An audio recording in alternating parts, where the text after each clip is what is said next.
Okay, I don't know आपने ध्यान दिया या नहीं, लेकिन सैमसंग ने इस फोन को गैलेक्सी Z Fold 8 नाम दिया। Everybody was thinking including me कि ये Z Fold 8 वाइड होगा एंड जो Z Fold 8 अल्ट्रा अभी का हो चुका है वो Z Fold 8 रहने वाला है। And if you give it a thought, थोड़ा सोचोगे तो आपको समझ में आएगी चीजें तो अब भी इंटरेस्टिंग होना स्टार्ट हुई है। आज की वीडियो में हम लोग मेनली गैलेक्सी Z Fold 8 के बारे में बात करने वाले हैं एंड ये जो नया फॉर्म फैक्टर इसने इंट्रोड्यूस कर दिया पासपोर्ट साइज फोल्डेबल का, उसके बारे में भी। And will also discuss the elephant in the room, Apple fold, क्योंकि दैट इज ऑल्सो समथिंग जिसको डिस्कस करना पड़ेगा, कुछ महीने में वो भी आने वाला है। बाकी मैंने इस Z Fold 8 को काफी टाइम से यूज किया है and this video is not sponsored by Samsung, तो आप आराम से चिल होकर वीडियो देख सकते हो। मैं अपना ऑनेस्ट ओपिनियन शेयर करूंगा, अगर आप डिफर करते हो तो कमेंट्स में डालना, we'll have a very healthy conversation about it. Okay, बाकी let's start with the phone. Like obviously जब आप इसको खोलोगे तो ये खुल जाता है, that is basically what a foldable is. लेकिन इसका जो फॉर्म फैक्टर है इसको पासपोर्ट साइज फॉर्म फैक्टर बोला जाता है। And if you know, this is not the first time जब एक वाइड फोल्डेबल आया है। ओप्पो फाइंड एन याद हो अगर आपको, फर्स्ट सीरीज वाला, तो वो भी एक वाइड फोल्डेबल था। बहुत सारे वाइड फोल्डेबल पहले आए, इवन पिक्सल ने भी ट्राई किया, बिकॉज ऑन पेपर एक वाइड फोल्डेबल जो कि खोलने पे और भी वाइड हो जाता है, जिसपे आप कंटेंट वगैरह देखो, आपको बहुत अच्छा एक्सपीरियंस मिलेगा, बहुत ही अच्छा सेंस बनाता है। बट हर बार ये फेल कर जा रहा था because this was not practical. एक नॉर्मल फोन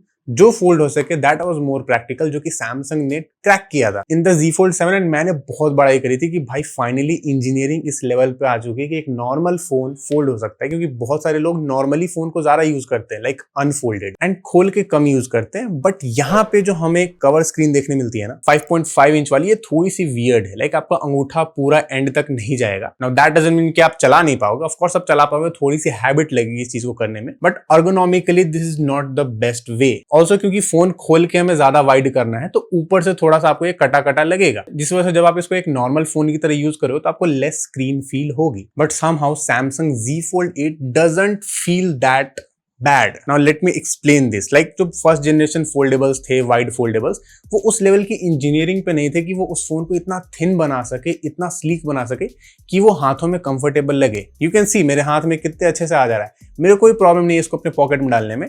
ये पोर्टेबल भी है, इट्स नॉट हैवी, सो मेरे को इसको कैरी करने में कोई प्रॉब्लम नहीं हो रही है। And that's mostly because Samsung ने जो इंजीनियरिंग थी हिंज बनाने की, फोन को पतला करने की, वो सारी चीजें सॉर्ट कर ली थी। It's just a different form factor right now. But बनाया क्यों? And you won't believe this, ये फोन भाई सैमसंग की एक्सपेक्टेशन से भी ज्यादा बिक रहा है, 3 गुना ज्यादा, क्योंकि लोगों को कुछ नया मिल चुका है। And as you know, this phone is not a necessity, ये थोड़ा सा इसमें फ्लेक्स अटैच होता है, एक स्टेटस सिंबल भी है।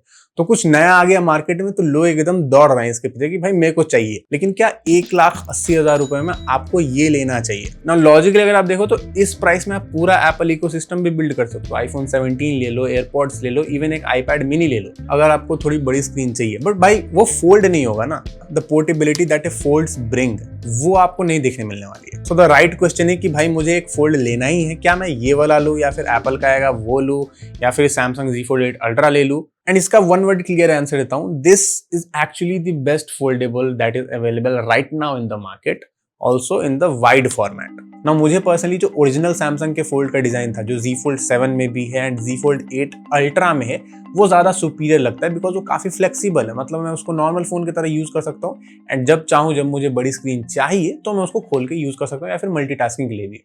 लेकिन अगर आप ध्यान दो तो Z Fold 7 जो था वो 1,75,000 का था एंड इस बार जो Z Fold 8 अल्ट्रा है वो 2,05,000 का है। मतलब कि सिमिलर फोन की प्राइस 30,000 रुपए बढ़ गई है, बस इन्होंने नाम चेंज कर दिया।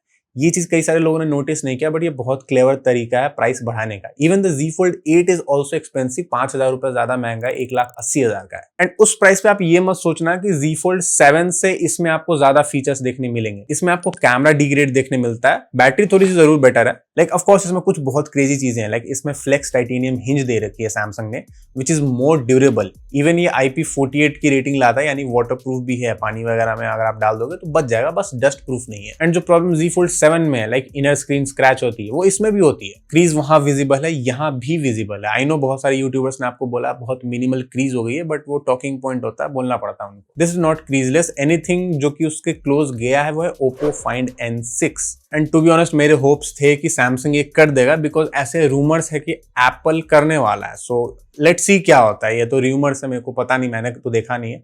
क्या पता एप्पल भी ना कर पाए, बट ये अगर करता है तो थोड़ा सा अजीब जरूर लगेगा। बाकी प्रोसेसर में भी कोई बड़ा डिफरेंस नहीं है, दोनों ही फोन में जो प्रोसेसर है बहुत ही अच्छे केपेबल प्रोसेसर्स दे रखे हैं। इसमें of course the latest 8 Elite Gen 5 दे रखा है। बाकी आउट ऑफ द बॉक्स ये एंड्रॉइड 17 के साथ आता है एंड 7 साल के OS अपडेट्स भी मिलेंगे। बट ये सेम चीज Z Fold 7 के साथ भी है, उसमें भी 7 ईयर अपडेट्स मिलते हैं, लेकिन वो एंड्रॉइड 16 से शुरू हुआ था तो एंड्रॉइड 23 तक जाएगा एंड ये एंड्रॉइड 24 तक जाएगा। भाई बहुत ज्यादा अपडेट्स दे रहे तो फोन चलते नहीं। बट पीछे में सिर्फ 2 कैमरा मिलते हैं, 50 मेगापिक्सल का main camera and 50 megapixel ultra wide. 2 और कैमरा है 10-10 मेगापिक्सल के सेल्फी कैमरास, एक कवर स्क्रीन पे देखने मिल जाएगा एंड एक अंदर में आपको यहाँ पे डिस्प्ले पे देखने मिल जाएगा। सो ओवरऑल अगर मैं थोड़ा कहूँ तो Z Fold 7 is a better smartphone and this technically is a downgrade. But एक चीज जो आ जाती है जिससे हम दोनों को कंपेयर नहीं कर सकते, ऐसा होता है हाथी घोड़े को कंपेयर कर रहे हैं, दोनों डिफरेंट चीज हो जाते हैं बिकॉज ये एक डिफरेंट फॉर्म फैक्टर का फोल्ड है एंड ये आपको समझना बहुत जरूरी है। मैंने जो एक्सपीरियंस किया है इस फॉर्म फैक्टर को, मैंने भी पहली बार ये यूज किया फॉर्म फैक्टर,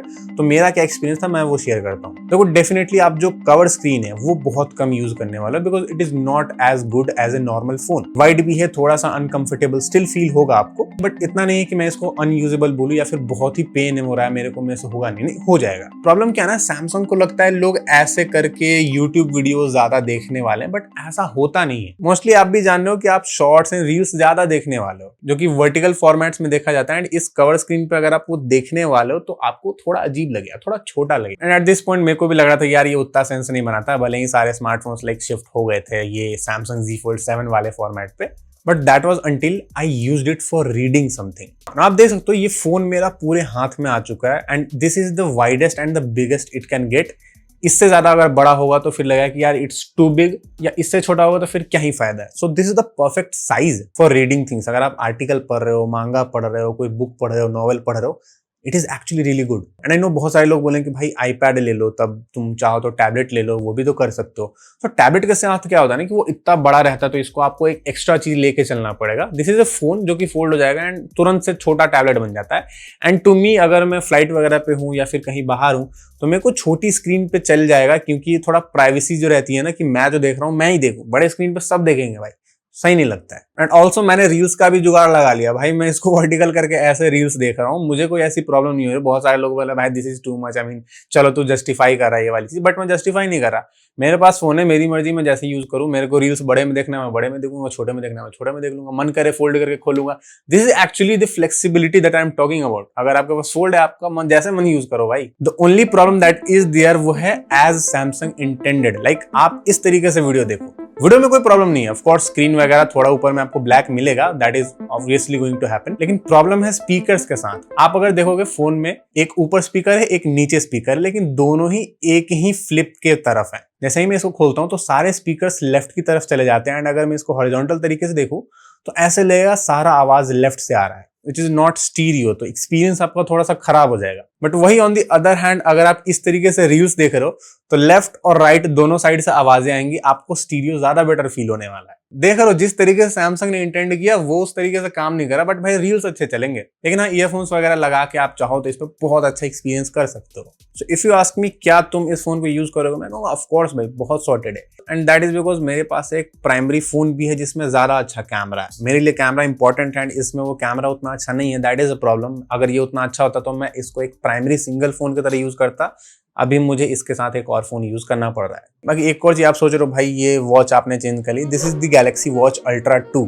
दोनों ना बहुत सीमलेसली एक दूसरे के साथ कनेक्ट होते हैं एंड जो डेटा मेरे को मिलता है ना बहुत ही ज्यादा एक्यूरेट भी है। And I am really loving the big screen, haptic feedback वगैरह बहुत ही सॉर्टेड आता है। एंड अगर मैं इस वाले बटन को प्रेस करके रखता हूँ ना मुझे जेमिनाई भी देखने मिल जाता है, मैं चाहूँ कुछ भी पूछ सकता हूँ इससे। I really like this. So ये सेटअप, ये इकोसिस्टम बहुत अच्छा है। बस इसमें भाई कैमरा नहीं डिग्रेड करना चाहिए था, तब तो एकदम लाइक रेकमेंडेड चीज थी। खैर आप नीचे कमेंट्स बताओ आपके क्या थॉट्स है, वीडियो आपको पसंद आई हो तो लाइक करना। एंड एक चीज बताना यार, सैमसंग ने यहाँ पे अपनी ब्रांडिंग क्यों नहीं दी है, मतलब यहाँ लिखना चाहिए था ना, बस यहाँ पे सैमसंग लिखा हुआ है। खैर मैं मिलता हूँ आपसे अगली वीडियो में, तब तक के लिए बाय बाय।